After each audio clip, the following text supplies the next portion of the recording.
Welcome everyone once more to an episode of GAF Dos Lockdown, our regular live show where we talk about the politics of the coronavirus crisis and everything surrounding it, and all the latest political developments that are relevant to us. Today, we're going to be talking on the topic of ecofascism with people from the groups of Ende Gelaende and the London Antifascist Assembly. But before we do that, let me remind you that the Green Anti-Capitalist Front is an alliance of groups and individuals united by a belief that capitalism is one of the core causes of the environmental crisis, threatening us all.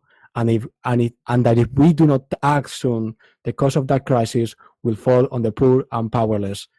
As such, even if there's not a GAF group nearby you can create your own as long as you agree with the principles that are outlined in our website, or you can take autonomous actions and call it under the GAF banner. If you want to find more information, please check out our website, Green Anti-Capitalist Front, greenanticapitalist.org, or on social media on Facebook, Twitter, Instagram, and many more, which you will be able to find under this video or audio or whatever. With no further delay, I'm just going to invite our guests for today to unmute yourself and introduce themselves. Hello. Hi. My name is Karen today. I am part of the London Antifascist Assembly. We are a collection of groups and grassroots activists who have worked to oppose pretty much all right-wing demonstrations in London recently and for the past couple of years. That's me. Pronoun she, they. Thank you so much. And the people from Ende Gelaende? Yes, Ilana. I'm part of Ende Gelaende, and Ende Gelaende is an alliance based in Germany, and we are kind of famous, I guess, for blocking coal infrastructure and doing civil disobedience in coal mines, lignite mines. And I'm looking forward to the talk tonight on ecofascism. Thanks so much. And I believe we have someone else from Ende Gelaende.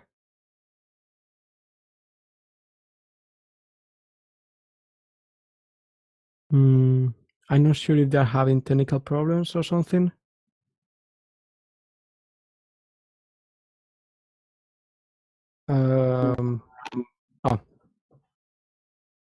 Hey there.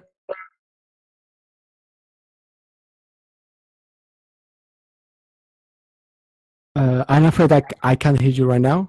I don't know if you are speaking.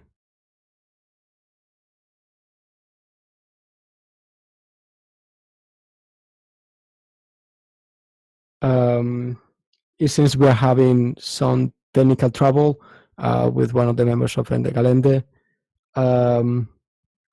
Maybe we'll start the talk and hope they manage to join in a bit, if that's okay.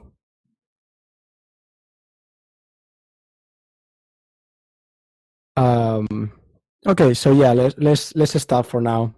Hopefully it'll get solved later.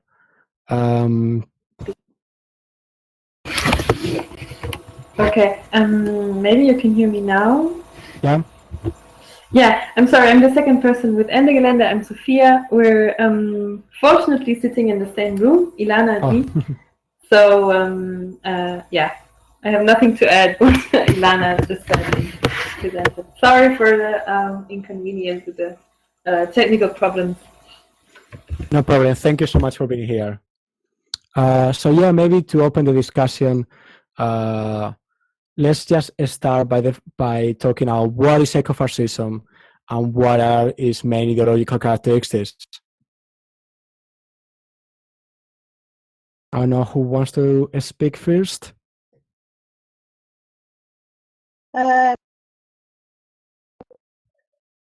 This is Karen speaking.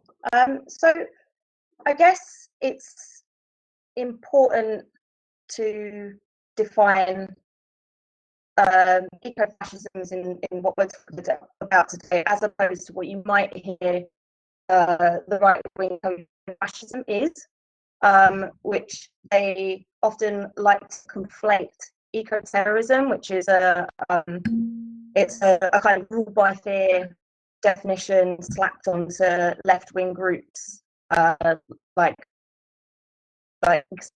Greenpeace, GAF, all that kind of stuff. But we're not. We need to make sure that we're talking about ecofascism in itself, an ideology that is white nationalist in its roots.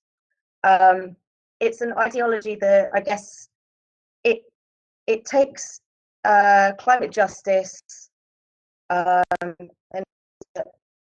we need to achieve climate justice through any means necessary, and that includes using fascism to achieve those goals. So it's the argument of, I guess, either minimizing or even encouraging human suffering or death in order to ultimately benefit the planet. It has close ties with, I think, lots of different elements of theory, like eugenics, for example, Malthusianism, nationalism, that kind of stuff. Yeah, yeah. Anything else you'd like to add, Ilan or Sophia?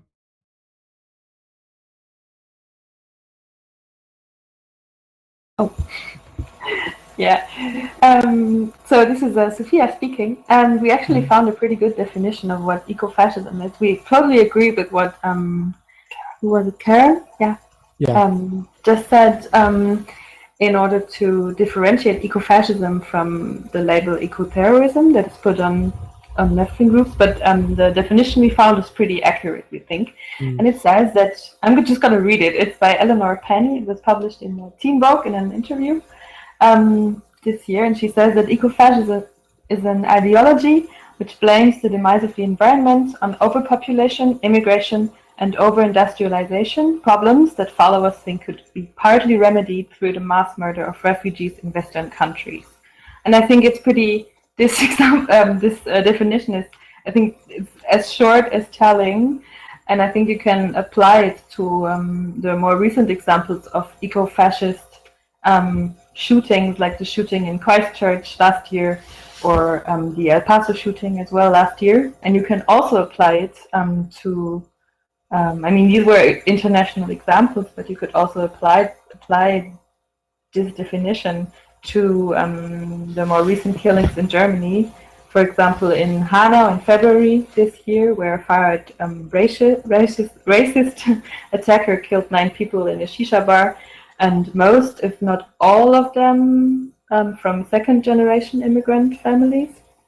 And he referred also to overpopulation as a reason, or his fight against overpopulation and his hate towards immigrants.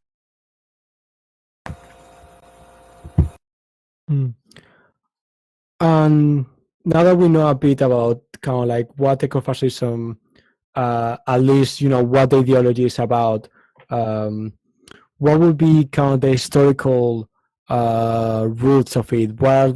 At what point did ecology and fascism originally converge as an idea, or were there always far-right elements present in the ecological movement? And maybe each of you can talk on the history a bit more of your own countries or regions, such as Germany and the UK respectively.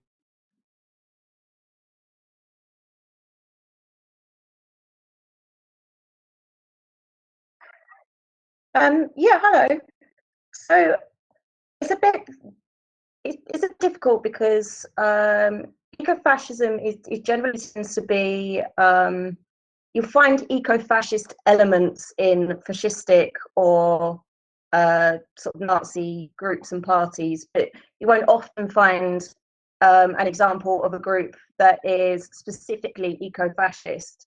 You do find them, but just in terms of the history of Britain, I wouldn't say there is anything been particularly eco-fascist, obviously, but like we can't ignore the most famous eugenicist in Britain, which is Churchill, who was a famous white supremacist, believed in the superiority of the Anglo-Saxon race, was incredibly rude about people from India, so much that he committed genocide to them. And eugenics actually makes up quite a major element within ecofascism, as it's kind of like alongside the argument of overpopulation.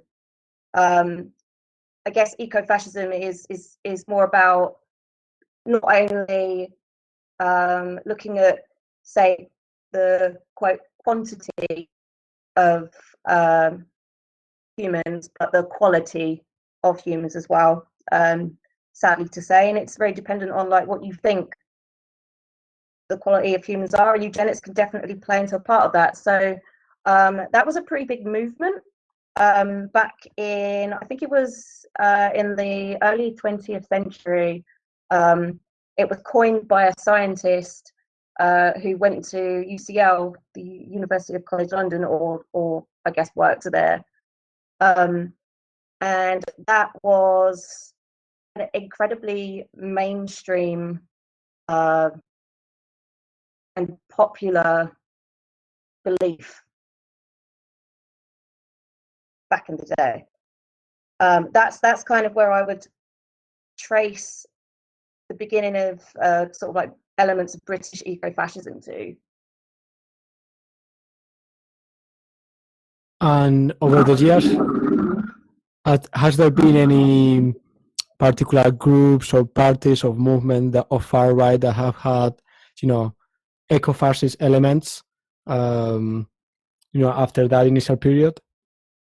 Yeah. So I guess a lot of British nationalism kind of plays into British traditionalism. So this idea that we go back to this kind of like sort of rural, green and pleasant lands rhetoric, this kind of like romanticized nationalism. I think that you can find like so there's an example that goes back early as the 1970s, and it was the National Front, and they used to use they described the pillars of nationalism as social justice, ecology, and racial purity. That's one of them. We currently have a group that is called Patriotic Alternative. That is quite slick with its eco-fascist propaganda, even though it will never tell you that it's explicitly eco-fascist. And just in the form of talks about repopulation, repatriation. It has lots of kind of really sly, what's the word? Like really sly imagery of sort of every time they have like their YouTubes, they have like rolling sort of drone footage of forests and trees, and their leaders, kind of build themselves out to be very sort of like salt of the earth people from Yorkshire who do lots of outdoor activities, and they've also written quite a few articles on Morris dancing for some reason, which is an odd hill to die on. That's an example like, off the top of my head. Also, another example would be, which I guess most people should know here, is remember the this is how eco-fascist ideology kind of creeps in. Remember recently there was an incident where apparently Extinction Rebellion in the Midlands had stickered up a whole bunch of stickers that said humans are the disease, coronavirus is the cure. Yeah, I saw that. Yeah. So that wasn't actually Extinction Rebellion, which that's another story. But we can come to that. I'm not saying they're eco-fascist, but just their apolitical stance isn't helpful in kind of driving out eco-fascist narratives. That was by a group called the 100 Handers, who are an anonymous white supremacist group, where they're incredibly dangerous. Where like the idea is to the heads release these like sticker design packs to the hands. So that will be like the heads of their regions. Release these designs to, I don't know, anyone who can accept a zip file, basically. And then they will go, and if they have access to printing, they'll go and sticker these stickers up. And recently, 100 Handers, they got quite into putting slogans, eco-fascist slogans, on XR style stickers and sticking them up places. And this one made it into the news. That is a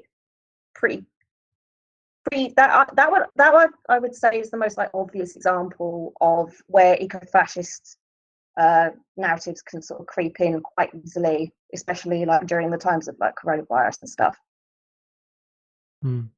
Yeah, it seems like there's a very substantial history of proto-eco-fascist or eco-fascist like movements in Britain that are now becoming even more like established, which I think is something that in other countries you can see as well. Maybe one of the two people from Ende Gelaende could talk about the history of ecofascism in Germany, which of course is even more substantial and probably the most well known. Exactly. Thank you, and thank you also, Karen, for the insight on the like UK perspective. And I'd like to. This is Sophia speaking again, and I'd like to point out a little bit more about the history of ecology and environmentalism in Germany, and then Ilana is going to speak about what that means for modern environmentalists like us, like Ende Gelaende, for example, and what the needs are maybe for our movements. In Germany, when you look at the history of environmentalism and ecology, you see that these concepts were projects by right-wing groups in the beginning, or at least were in the beginning, and then were for a long time until more progressive forces started to center and to organize around environmentalism. But first, the first groups started organizing around ecology and environmentalism with a clear idea in mind that they started to organize and center around the German word Volk and the German word Heimat, which could be translated by maybe nation or people or race, but it's never a progressive notion. It's always considered to be very conservative. It always means, and that was what Karen also said before, it always means racial purity, and it always means white supremacy. So in their core, these movements and these German environmentalists at the beginning of the 20th century, they were in their core anti-Semitic, they were racist. And they also, in the beginning, they seemed to be very harmless. So they formed groups to preserve nature. They formed groups and promoted plant-based diets. They home grew their vegetables. They promoted a lifestyle to live outside the metropolis. And that kind of seems very harmless to us now, but it was always connected to the ideology of racial purity. that I cited earlier. And they also rejected industrialization and capitalism and considered industrial progress and capitalism to be, a quote, degenerating to the Nordic race. So this is also an example for how much they were ideologically close to white supremacy in the beginning, and anti-Semitism, and also anti-modernism. And also in the 1930s, these environmentalist movements became more and more interesting to the Nazis because of their like ideological core.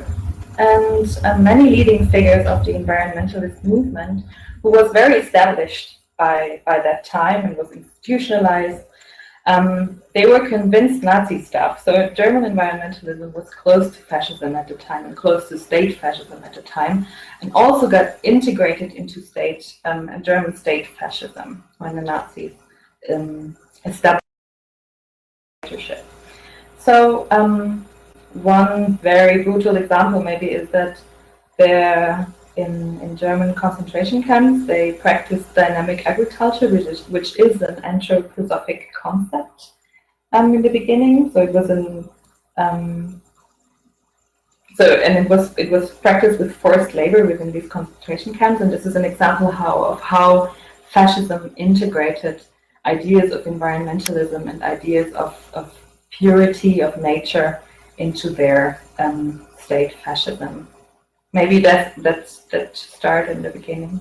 And it was only, maybe to add that little sentence, it was only until the late 1960s and 70s when leftist or anarchist or even militant groups started organizing around environmentalist issues. So in the beginning, it was really ecology, environmentalism in Germany was a right-wing topic. Hi, this is now Ilana speaking. I just wanted to jump in here and just say something very briefly about Ende Gelaende, because if you look at the history of environmentalism, it could sound like you're prone to fascism, or so I just wanted to maybe point out that as Ende Gelaende, as an alliance, they have a very clear anti-fascist stance right from the beginning when we started in 2015. And I've been thinking about it in preparation for this talk of why this is actually the case, because as Karen pointed out, other environmental groups don't have that, like XR. But yeah, basically, just very briefly, I think there may be three reasons why Ende Gelaende comes from sort of an anti-fascist tradition, I would call it. I'd say the first is, if you look at our actions, we use the concept of civil disobedience, and that comes from a certain history and tradition of so the anti-nuclear movement, which had very clear stance of like a critique of a strong nuclear state, and in an area in Germany where there was a lot of anti-nuclear protest before Ende Gelaende, the people using civil disobedience to disrupting the transport of nuclear waste, and they were, for example, wearing those white suits that we are kind of famous for. A second reason is, I'd say that Ende Gelaende is made of people and groups who have been involved before Ende Gelaende in anti-fascist work and blocking big Nazi demonstrations. The one very famous one is in Dresden, where Nazis tried to commemorate the bombing of the city of Dresden and the loss of German civilian lives. And there was a very successful blockade, and people involved in those blockades then later joined and formed Ende Gelaende, and I think so come from such a tradition. And then thirdly and lastly, I'd say that Ende Gelaende is made up of groups. It's an alliance, and for example, the interventionist left in Germany,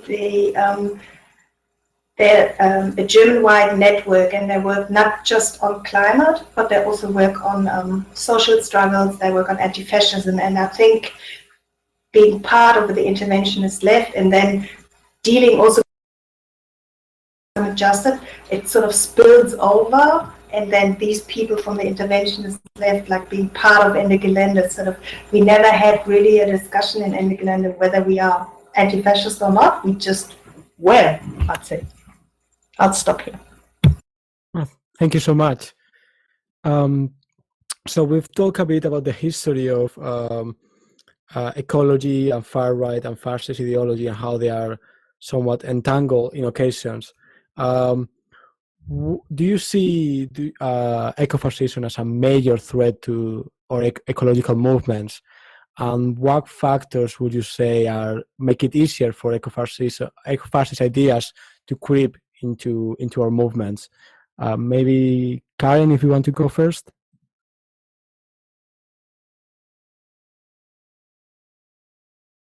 Sure. I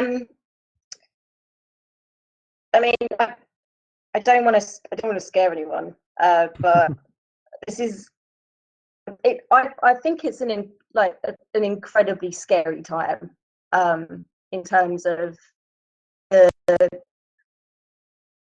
sort of clout that eco-fascist ideology has right now, especially like with the coronavirus, for example.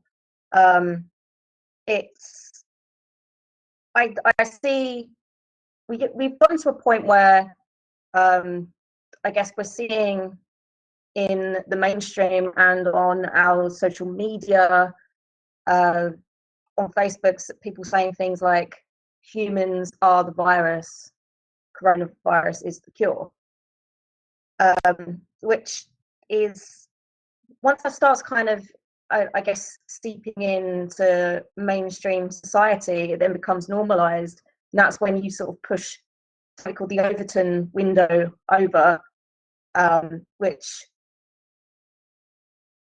it's a particularly slippery slope as well, with especially with environmental justice, as environmentalism is seen as a sort of a fundamentally like wholesome interest and one shared by people across political ideologies. People don't know whether or not it's left or right as well, and they usually consider it to be a leftist pursuit, which, you know, lots of people think left good, far right bad. But if you can, yeah, I guess if you have these kind of groups that I just, one thing to touch on that the guys from Ende Gelaende said is that you have in the past groups that used very sort of harmless methods in order to push their ideals. So you have instances like where, one example is like where the French National Front, they ran a campaign that was to like buy local produce, which isn't an eco-fascist. It isn't eco-fascist in itself, but that's kind of like rhetoric that gets like peddled. It's a difficult one because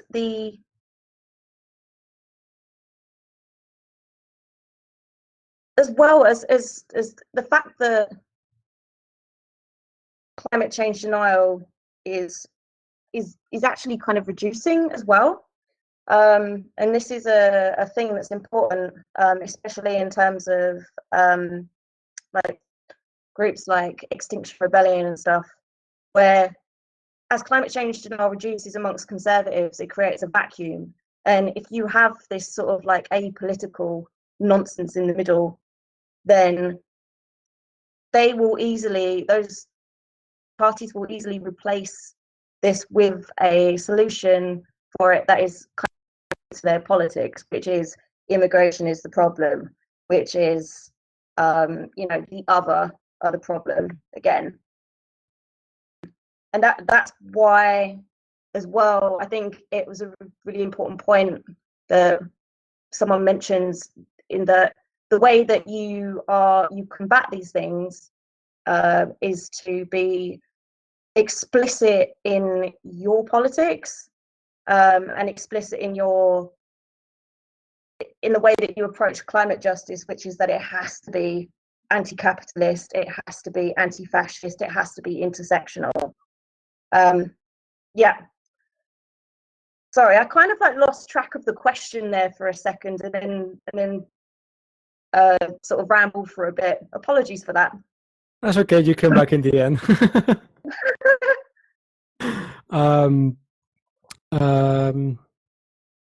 Sophia or Ilana, do you want to add something to this?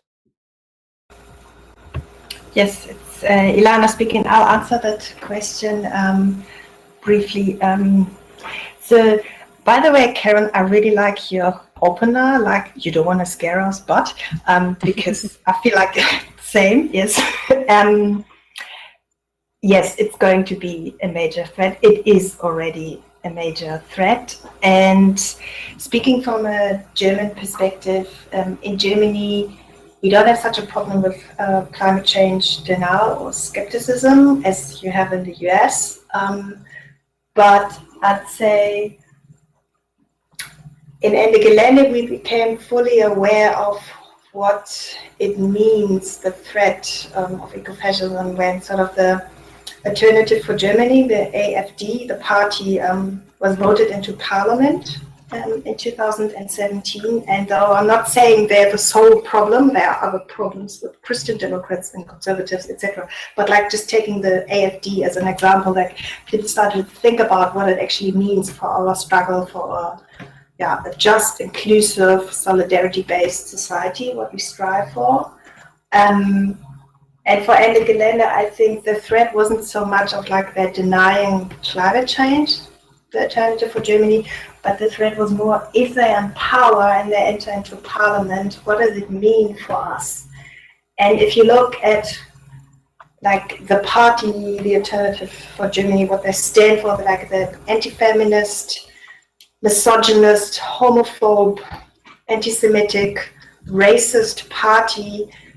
And this is what the climate justice movement stands for. Like, obviously, they are going to be a threat for us. And more specifically, we had provincial elections in 2019 in some provinces in Germany. And in one province, there was actually a threat that the AfD might not just be voted into parliament, but they actually might win the majority.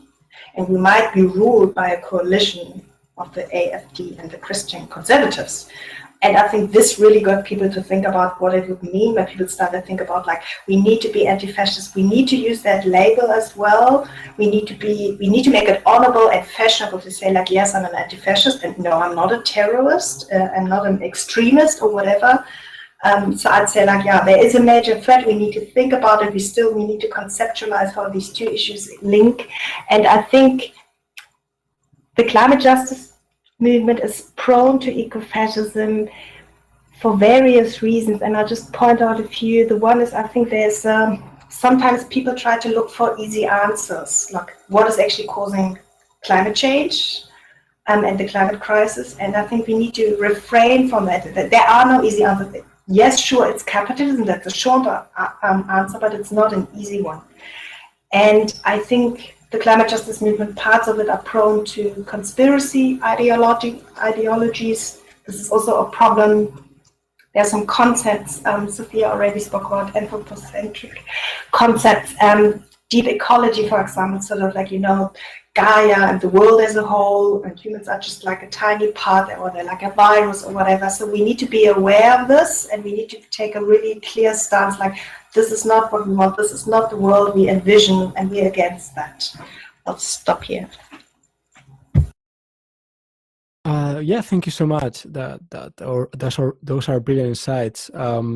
So, I mean, it is pretty clear that there's like a grave danger if we let ecofascism creep into our movements. So, Karen was talking already a bit about this, but maybe if we could expand on ideas of how can we tackle ecofascism in our own, ecological movements, and just stop them from being hijacked by the right. And also, if you could give some examples of, groups, maybe your own groups, or maybe others, of where this has been done, that'd be amazing. I don't know if any of you would like to go first.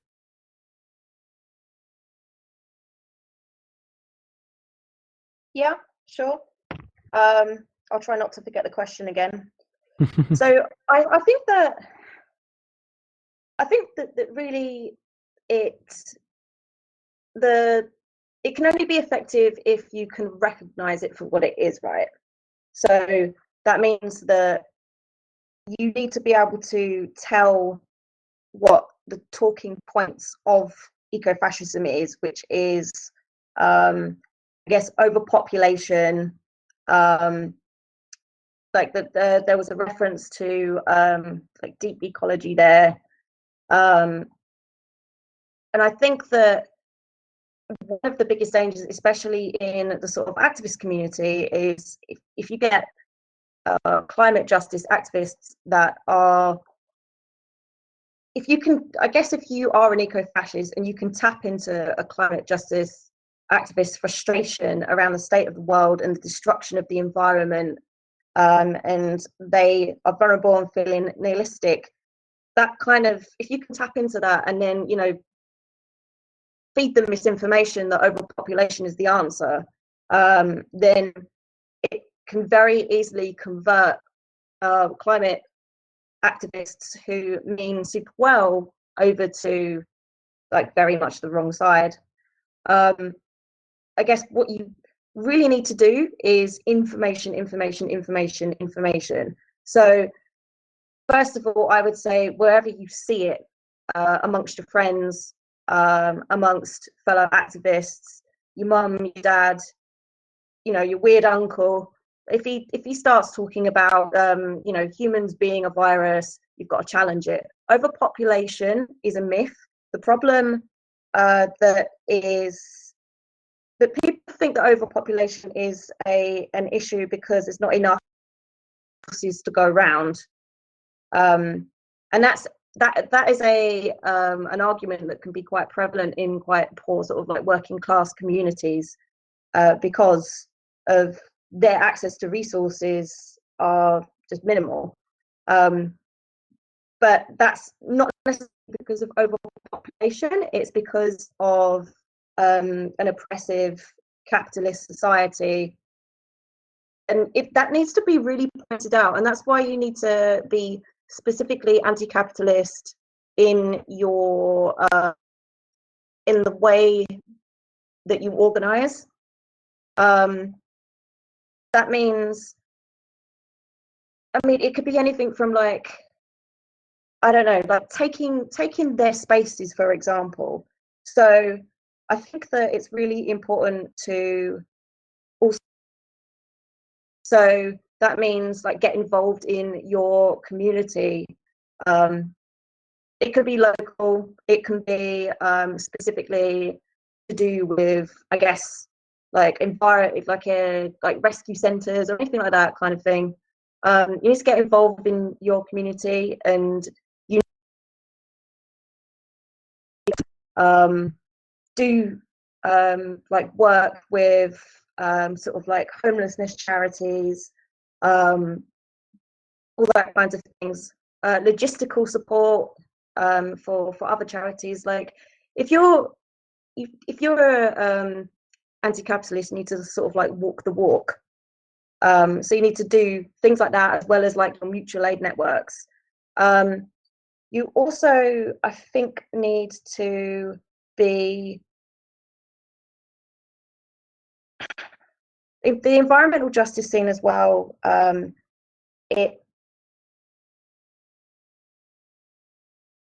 forgotten what I was going to say. I guess that's me for now. That's okay. Thank you so much. All right. And the people, any other ideas that you have?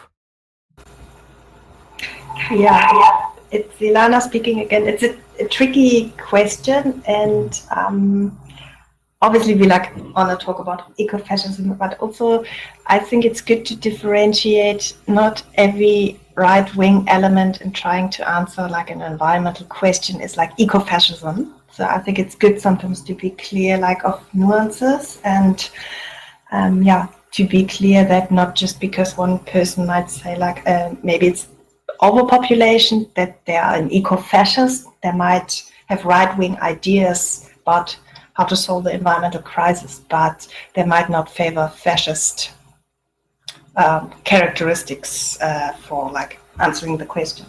So, but I think it's important to refrain from easy answers. It's important to, like, yeah, as I said before, spell out that's like issues are interlinked. It's complicated. It's like don't just repeat what you've heard somewhere. Oh, it's overpopulation. No, it's a lot more complicated. And someone actually posted this article here of why a journalist doesn't want to write about overpopulation. It's a very good article. I recommend it. And I think one important thing is that make sure if you talk to people and you see like they have a weird way of explaining the world and environmental problems, like it's about structures, it's about structural causes, it's about capitalism, it's not about a single corporation or individuals. I think this is very important to keep in mind, like find and formulate structural answers. And I also think it's important to link it with other questions of power, like what are the reasons that people have apparently a lot of children? How do they live? What is the access to food, education, etc.? So it's important to show that the environment is not like a silo issue, but it has to be linked to questions of like racism, feminism, etc. And I think also Karen spoke of the weird uncle. I think every one of us has a weird uncle we need to talk to, like attending a birthday party at home. I think it's important to recognize where you can actually win a battle and where you can't. I think like to a staunch, hardcore conspiracy theorist, right-wing Nazi, there's no point of trying to convince them, but your weird uncle, maybe. So if you use this concept of like spectrum of allies, like there's a spectrum of people you can relate to. There are people you can win over, there are people you can't win over, there are people who might be undecided, and I think it's important to think about where you want to put energy into it, and also maybe be patient with people. It takes time. If you do work in your community, it might take a few meetings, it might take actually a few months to get people to refrain from like, oh, it's this one corporation. So yeah, I think that would be maybe my try to answer that question. Thank you so much. Yeah, I think those are all like excellent points. Maybe if I can take a bit of a license, I will also point out something that I think both of you already like mentioned, but I think one of the most important parts for me as well is to be explicitly and practically anti-colonial in our movements. I think a lot of the, I've mentioned, the importance of like anti-migration rhetoric in ecofascist movements. And I think given how, our capitalist West kind of like free world societies are based on, unlimited extractivism and the exploitation of the natural resources of the third world, having that kind of like anti-colonial perspective and practice in our movements can go a long way to also like fire off a lot of those talking points and a lot of those ideas. So yeah, I think the other big factor in ecofascism is how it relates not only to the ecological movement but the wider society. And I think one of the most dangerous points going forward maybe is what is going to be the relationship between ecofascism movements and ideologies and the current nation states. And I was wondering, do you see a danger of ecofascism getting into power by electoral means? Do you think that has already happened? Do you think right-wing governments will become more and more ecofascist and as time goes on?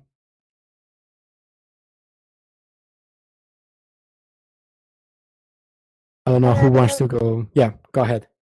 Kind of going in a bit of a turn, aren't we? So I guess I can start by saying very little. No, I think that I think that I mean, in terms of like the British government having any sort of explicit eco-fascist policies, like as of, you would like to say that no, but this is like, I mean, if 2020 is anything to go by, then what can we expect down the line? Like the past few years has been ridiculous. I think that policies that might creep in, such as I guess forced repatriation. There was just an example I saw earlier today that is I guess two twin brothers, both from both born in the UK. They have African heritage. They both had like terrible lives and really have struggled, and because of that they've ended up in prison. They are being, I'll post the article, they're being deported despite having never left the country at all, and being born in the UK, and not even, I mean, not visiting the countries that they are being repatriated to, but just never having left the country, full stop. And I think that has been obviously done on the basis that, I mean, it's a fascistic policy in itself. It's not necessarily eco-fascistic because you are not doing it in order to protect the environment. But I think as this happens kind of more and more, and these things get normalized, if we do get to we could very easily reach a point where forced repatriation becomes a sort of climate justice issue.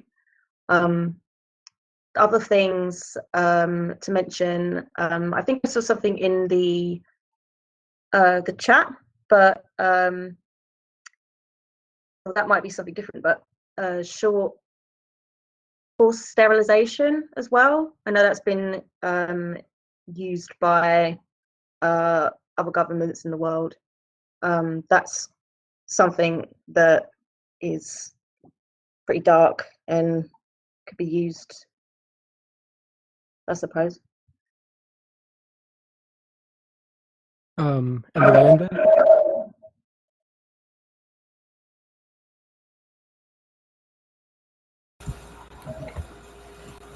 Yeah, this is Ella again. This is Sophia again speaking. What I would like to point out is that there's definitely a danger of eco-fascism getting into power, but I think it's more of a, I think it, like it was pointed out before by Karen, there are definitely parts and elements of fascism and eco-fascism that are already practiced by our governments right now. And when I think about how eco-fascism presents a danger to our climate justice movement and to our utopia of tackling the climate crisis and maybe overcoming capitalism, I think it's very important to look at the groups and the people already affected by eco-fascist and fascist ideology and policy already. I mean, if we look at what our movements need, or what the climate movement or the climate justice movement needs to do, it's really more to look at, of course, it's doing our everyday work and organizing and trying to mobilize and trying to shift and shape the discourse in a way that we believe it to be useful.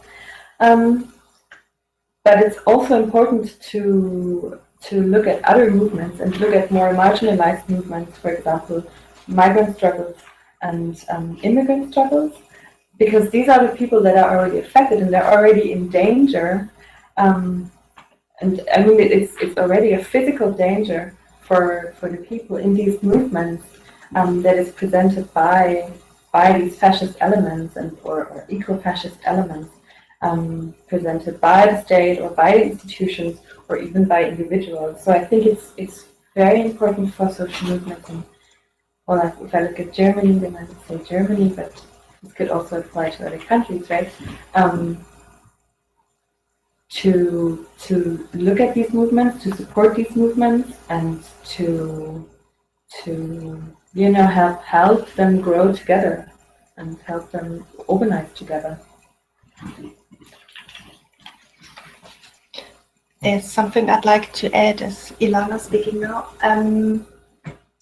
The question of the ecofascism getting into power. I also think that there is already elements of ecofascism already ruling us. And I think it's not going to be just one day we wake up and like the world is different because we ruled by another party or there's another government in power. I think there's the gradual shift. And I think what we see in Germany, but in countries with right-wing parties rising and the public discourse is shifting to the right, then the parties which are not overtly fascist or right-wing, they also move further to the right because they fear of losing votes. So I think there is already like this shift. And for example, at the EU level, there was a proposition to call a certain ministry for Heimatschutz,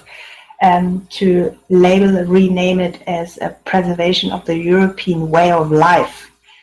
And when I heard that, I thought like, wow, okay, now things are changing really. And it was taken back, there was an outcry, etc. But like there's constantly this push happening right now. And if we look at Germany and what Ende Gelaende is doing, and we're trying to, have an immediate coal phase out because it's one of the dirtiest forms of fossil fuel energy production, we see that in provinces where there is coal mining happening, it's not the alternative for Germany ruling those provinces. It's like the Christian Democrats, it's the Green Party, the Left Party, and they say like we can't give up coal because then we're going to lose votes and everyone is going to vote for the AfD. And I think, we need to address that and think about like what did we actually do with that? So everyone is like drawing this threat into the future, and I would say like it's the same with the climate crisis. It's already happening now, and we need to deal with it and we need to address it. And Sophia was saying like support movements, and I think one element would be maybe to challenge ideas and concepts that lend itself to ecofascism, like the nation state. And I think, for example, let's say like, like burn borders, not coal, or as it read on a banner for an Ende Gelaende action in 2015, actually, or like, say like, migration and climate refugees, they're welcomed. It's like everyone has the right to migrate, and like challenge like notions like the nation state and these borders that lend itself easy to eco-fascist answers. I'll stop here for now. No, thank you so much. And I think that's a really good answer as well to the next question, which was going to be, how do we challenge, combat ecofascism spreading into the wider society, into, our government or institutions, which a part of it is already there. I don't know if Karen wants to add anything about, how do we fight ecofascism? How do we stop it to becoming even more, an even bigger force in our politics, in our society? Well, aside from suggesting that everyone in this call joins the Green Anti-Capitalist Front and the London Anti-Fascist Assembly, I guess the practical things that you can do is, as the person Ende Gelaende was saying, really challenge kind of like nation state rhetoric in society, which is actually creeping in quite a lot, I would say, in British politics. There's a really good conversation going on in the chat right now just about how the UK benefit system is sort of inherently like genesistic in itself. I think the UK government right now is definitely one to watch.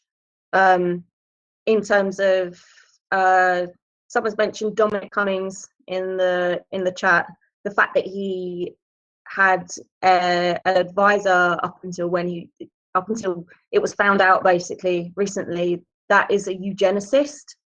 That speaks volumes as to the kind of people that they have behind number 10 right now. It seems to be already normalized in the environment of number 10. So, and it's increasingly normalized in the environment of the media. So,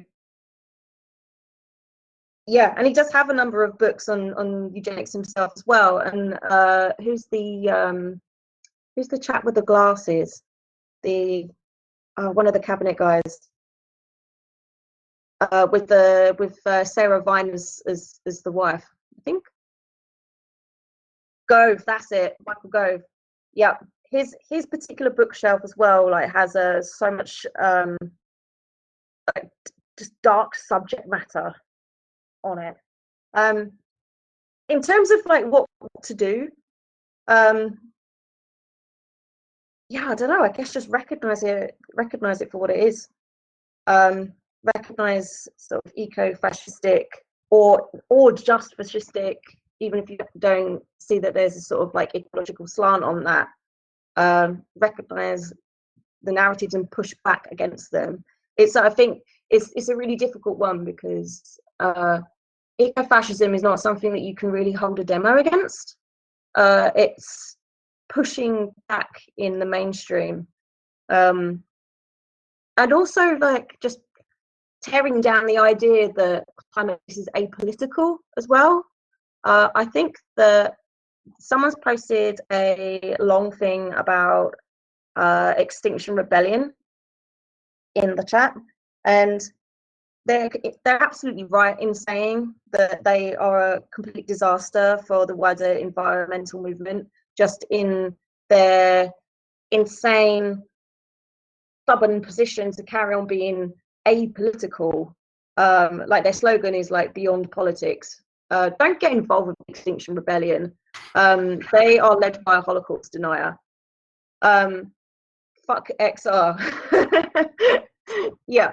Their apoliticalness, it acts as that vacuum in exactly the same way that like climate denialism, when that disappears and far right rhetoric, like eco-fascist rhetoric, takes over, they provide that too. Like the fact that they allow people to take those spaces and aren't explicitly anti-capitalist in their like they allow basically like xenophobic they allow xenophobic rhetoric to become an ecological concern within their own movement. Yeah, I think they're incredibly dangerous.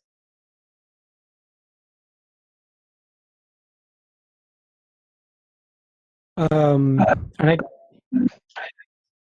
I guess Also, sorry, Hallam has a dedicated person who follows him around to tell him when he's being problematic. is that true?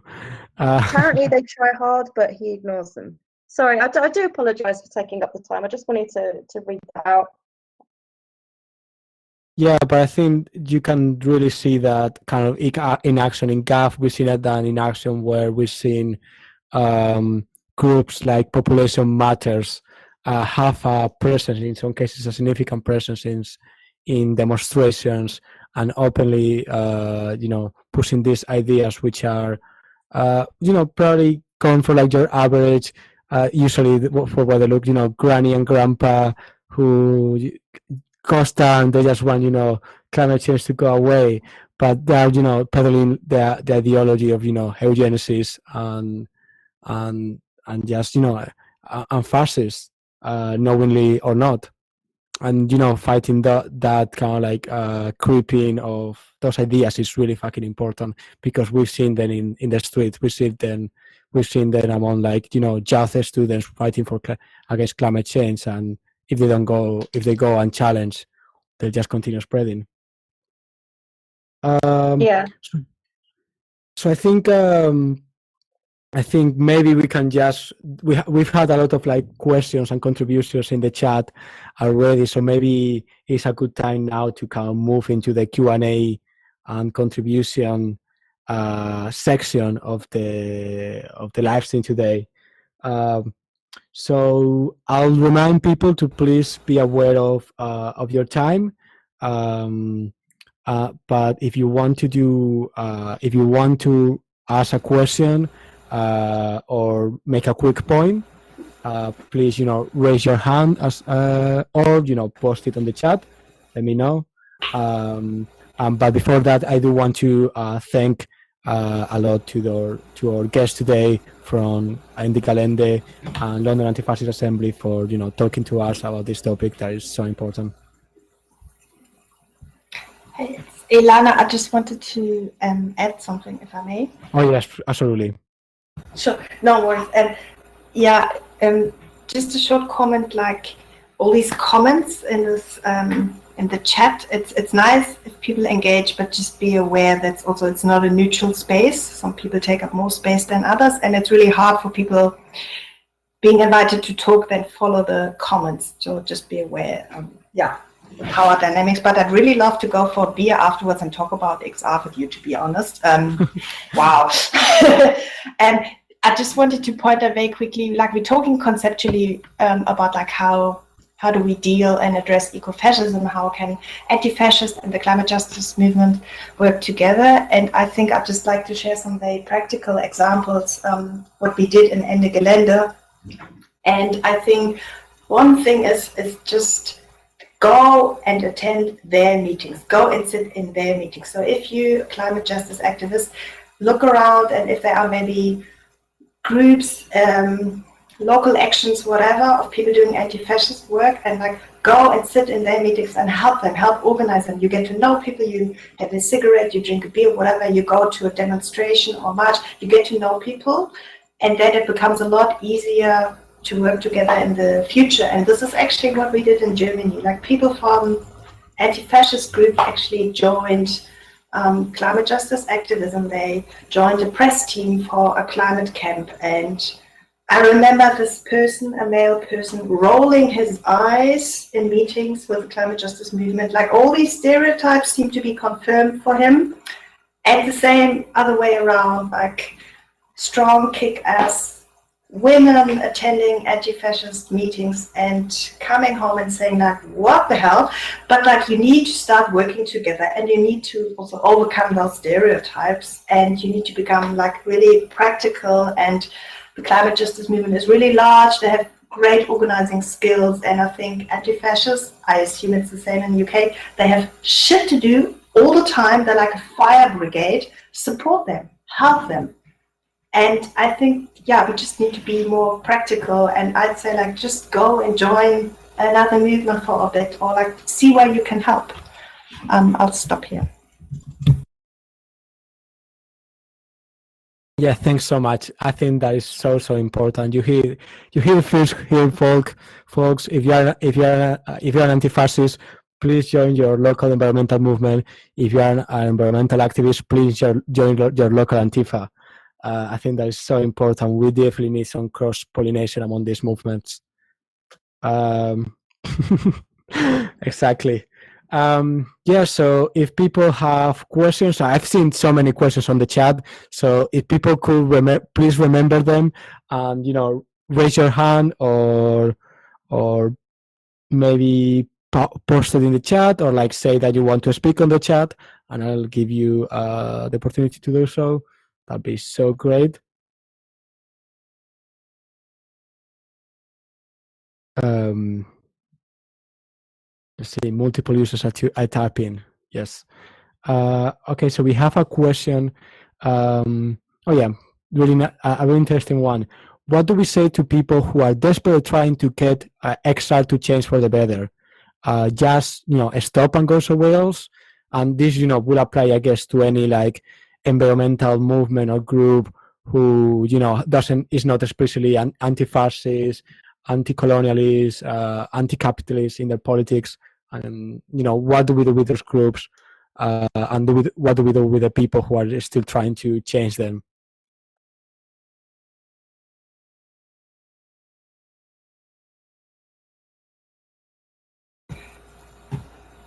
Karen, you want to go first, or I'll try to try to be diplomatic. I was struggling there with You will be the first person in a GAF space to be that, but you can try, yes. Okay, I can see there's a bit of a vibe about XR. Spoiler, there's also a vibe about XR in Germany and in Ende Gelaende. I'd say sometimes, it's too late. You can't do anything. And sometimes I'd say this local group is really cool. Unfortunately, they have this XR label, but they're doing cool shit. So I'd say, just because they're labeled XR, I think it's good to look at a local level what they actually do. And as I said earlier, like the spectrum of allies, sometimes I think it is possible to intervene. And I can, once I finish talking, I can actually look. We have a text by the interventionist left in Germany. It's also in English available, a solidarity letter to XR. And XR in Germany received it, and they were quite happy with it. And at the same time, I think you need to decide for yourself as your group or individual, what you are happy to listen to and argue with people, and where do you actually say I draw a line. And I think it's a political question, and I think there's no easy answer that suits everyone. To be honest, I attended an XR strategy meeting in Germany. If you could have a beer later on, I could tell you about it, but I said I would be diplomatic today, so I'll stop here. Thank you so much. Karen, anything you want to add? Yeah, I guess I think the thing is you do have your good people in XR who do want to make that change and are committed, and it's so annoying that they have this huge platform and they don't do anything with it apart from just iterate kind of like middle class, like white points on why climate justice should be everybody's struggle. I think that the best thing to do is to lead by example. You know, like XR is one of those things that's meant to be kind of non-hierarchical and made up into all sorts of local groups. If you know someone that is trying to change their local XR for whatever reason, I would say tell them to do it, but not tell them to carry on, but not under the banner of XR. If they are finding that their local group does not want to be explicitly anti-capitalist, ACAB. Someone mentioned that there's such a thing as XR landlords. I know that because I joined the Facebook group just to see what they were doing, and I can tell you, like, not a lot. What else? There are. Yeah, they have like groups that represent people in privilege, that shows that they are so kind of alienated from those who suffer from the effects of climate change the most, which is the Black and brown communities, the working class, immigrants. Is just lead by example. If there is a better environmentalist group to join out there that is explicitly anti-capitalist for an anti-capitalist front, then join that instead. I think the information is, like I said before, information is really, really the biggie. In that people in XR need to like really understand the reasons for why climate justice is important for everybody. I think they do something that I saw an article that was really good where it was a Black comrade who's also a climate change activist, and said that quite often the climate justice struggle and XR being the most mainstream is a very much all lives matter climate justice. And I think that's so important to fight back against. Yeah, absolutely. Yeah, start a GAF group. Absolutely, do it. We'll help you out. That would be so great. Also, very quick thing, and this is a bit of a hang up with me.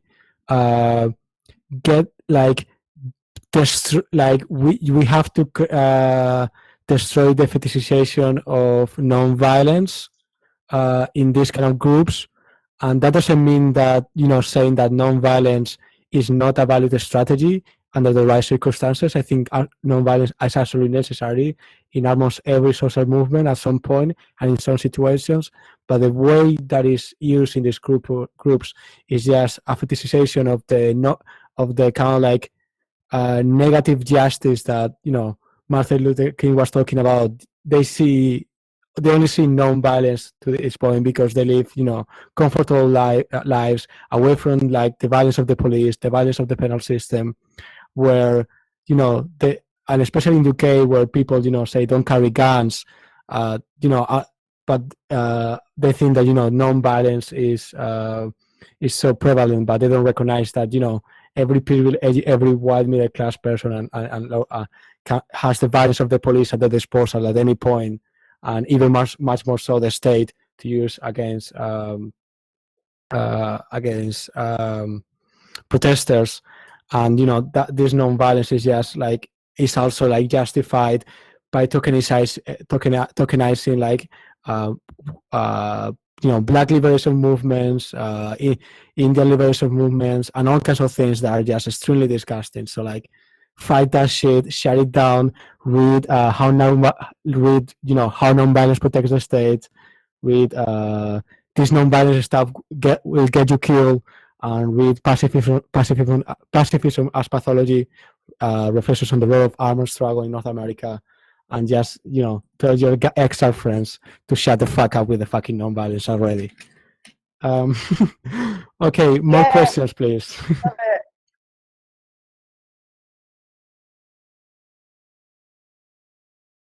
A bit below before there was an interesting question about someone who was intending to participate in the birth strike movement, which is I know super familiar, but I think the idea is people with uterus who are refusing to have to have kids as a way of protesting the climate situation, roughly. And they were asking if this is something that is inherently eco-fascist, or is there any way of like that it can be useful or valid? What are your thoughts?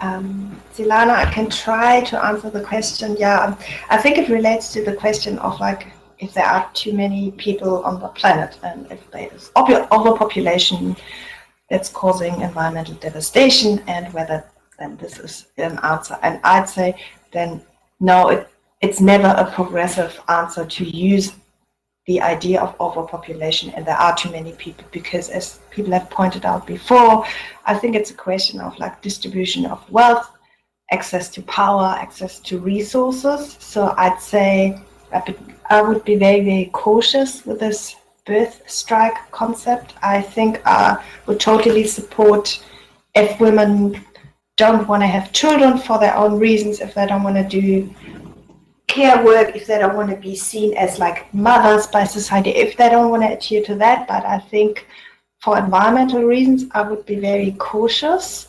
And I think it's still, you're still using a very oppressive concept of like population, overpopulation, birth control, etc., that it's inherently fascist, and I'd be very, very careful to use it. Thank you so much. Karen, anything to add? Or yeah, I completely agree with that. If you are on the online forums, Reddit specifically, there's a subreddit called antinatalism that is sort of anti-birthdom, and it often you see talking points on there that kind of speak to Malthusianism, which is population control. It's also denying the fact that some people do have the privilege to choose, I guess, not to have children, which is a weird one. But I think Ende Gelaende mentioned it's quite an anti-feminist stance in some respects. I mean, by all means, be child-free, but advocating antinatalism as a philosophical position that people should take, like a moral position, I think it's very, very dangerous territory. Ende Gelaende mentioned that made reference to like the reason why like people in like poor communities, people in kind of third world countries do have so many children, and it's largely due to the mortality rate that is connected. And I think that it makes me extremely uncomfortable to talk about antinatalism as a sort of philosophy of how to improve it as part of climate justice, and honestly it just contributes to the myth the problem is overpopulation when it isn't. Yeah, I think that addresses it pretty well. Thank you so much. Do we have any other questions? We're still a bit of time if people want to ask any other question. So,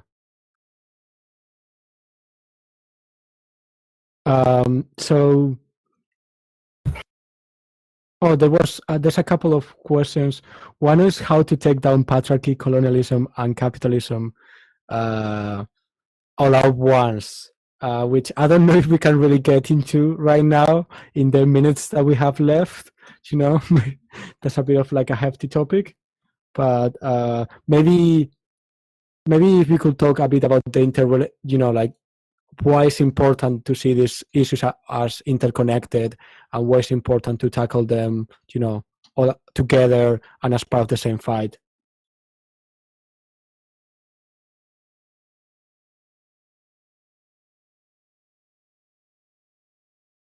I don't know who would like to comment on that.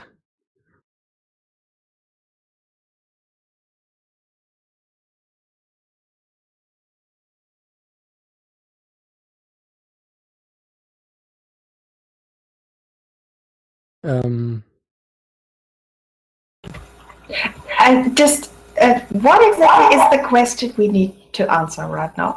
I'm a bit lost in the chat. Yeah, sorry. Yeah, the chat is like going on fire. Just why it's so important that we tackle, the issues of capitalism, colonialism, and climate change, as part of the same fight, and why is that important that we do that?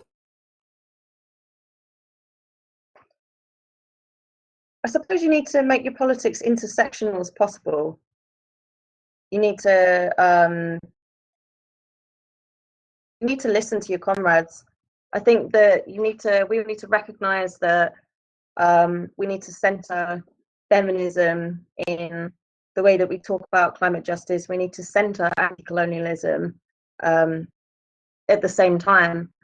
We need to stop. How do you say this? We also need to stop being such a middle-class white movement, or at least give everyone this idea that we are. We have the privilege of talking about climate justice as a theory, whereas as Black people have been fighting climate justice for decades and decades, and that's because for hundreds of years, and that is because of the repression that we suffer. So, for example, like people don't get the privilege to select whether or not they get to drink clean water in Flint. And so I think that what we need to do is we need to, as much as we need to be out there as much as possible, sort of disseminating misinformation, we also need to be platforming our Black and brown comrades. We need to be platforming our trans comrades. We need to be platforming other feminist groups. We need to stop taking up space. But it's a tough one.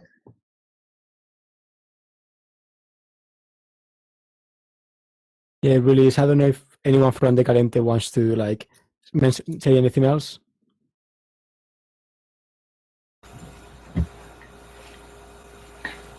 Should I jump in here? Sure. Karen, you basically said it all and you wrapped it up really nicely. So I think it's just, this is really the politics that Ende Gelaende adheres to, I'd say, you know, like support marginalized people, use your privileges, and it's a responsibility actually to act, to be disobedient every day in the structures you're in, challenge views, and yeah, I'd say you summed it up perfectly. And Sophia and I wanted to say that we really enjoyed it, and we really pity the fact that it's Corona and we're not able to go to a pub with you afterwards. I think this is always the best part of like being invited to a talk. Thank you so much. Yeah, thank you. I think there's sorry.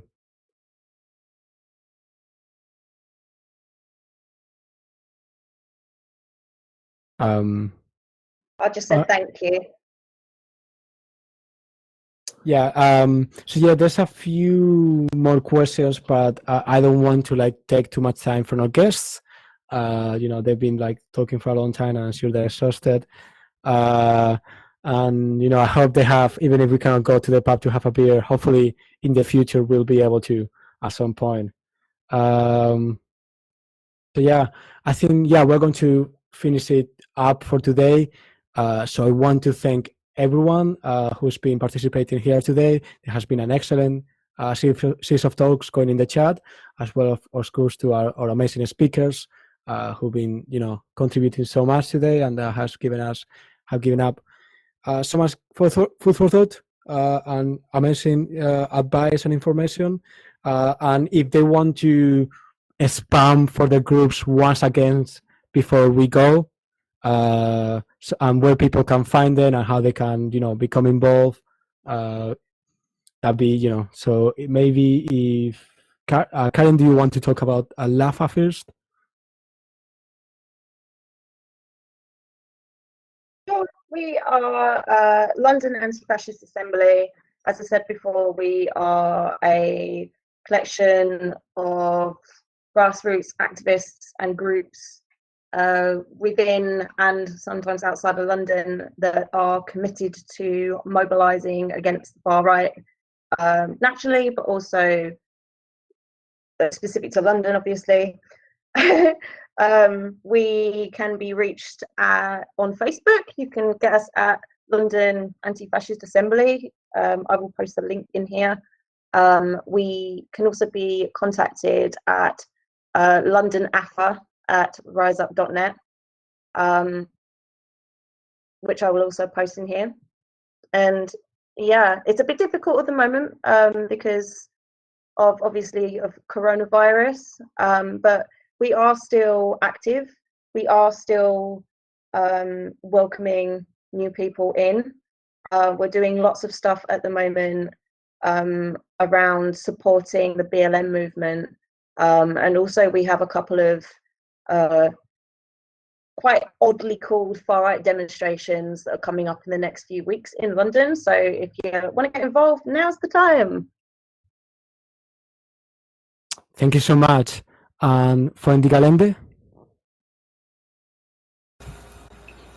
Yes, thanks for the invitation. And we, Sophia and myself, Ilana, we're from Ende Gelaende. It's a German-based alliance of doing anti-coal work. We stand for immediate coal, phase out the dirtiest form of fossil fuel energy production, and we're sort of famous for those white suits running into coal mines and blocking coal infrastructure and diggers. And as you learned tonight as well, we're not just about coal. We don't like fascists, we don't like racist, we don't like misogynist, anti-feminists, and we fight them as well. And yeah, thank you so much. And we will, you can reach us under an email address that Sophia is now sharing. Yes. So if you want to get in touch with us, do so. And on the website, you find a PGP key as well if you want to send an encrypted email. Thank you. Thank you so much. And thank you for being here today.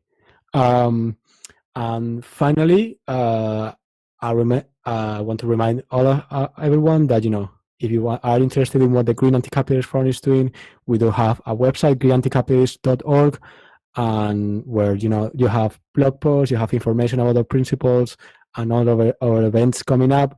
And among them, very important to mention is that next week on the I think the 16th of July, we have a reading group that is going to be discussing the topic of ecofascism, kind of as a follow-up to this talk.